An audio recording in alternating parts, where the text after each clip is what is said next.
All right, y'all. In this video, we'll be going over the 90-90 knee roll. What you'll need is a foam roller and a wall. So, feet planted up against the wall, and you're doing your best to get a 90-degree angle at the ankles, 90-degree angle at the knees, 90-degree angle at the hips to the best of your ability. It does not have to be perfect, right? So, we're going to place the foam roller between the thighs, and the movements that we're going for with the pelvis and the legs is that you're going to target one side going forward and out, while the other side goes in and down, right?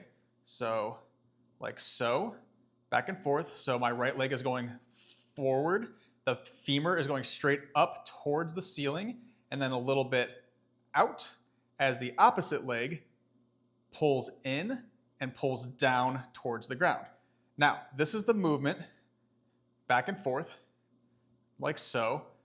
To deepen it and to do this properly, before we do that, right, we're going to keep the foam roller between our thighs. We're going to drive our feet gently into the wall, and then we're going to pull our heels down towards the ground through engagement of the hamstrings. And we're going to do it just enough so that our pelvis and our hips come slightly off the ground, right? So just enough to kind of slide, maybe fingertips, piece of paper, not much, underneath your hips. What I don't want is for you to pull your hips up, have it all come from the core or back, pulling your tailbone up and your pelvis up into a posterior pelvic tilt. Where I want the tilt and the pull to come from is from the hamstrings. So again, 90-90-90, foam roller between the thighs.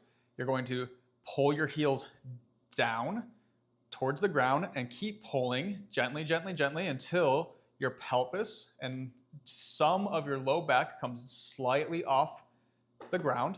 And once you have that established, maintain that engagement in the hamstrings, and now drive up and out and in and down, back and forth like so. Now, if this is awkward and this is hard, it's going to be, especially if this is your first time doing it, what your body might want to do is kind of just shimmy your pelvis side to side. I don't want that. Once you hit end range, it's okay to move a little bit, but what I don't want is just movement side to side of the pelvis.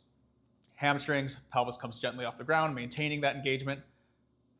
Here, here, here. Now, as you continue to do this, check in with your low back to make sure that you're not locking up your low back to try and keep it off the ground. All of that's coming again from the hamstrings, and you're trying to make that connection throughout.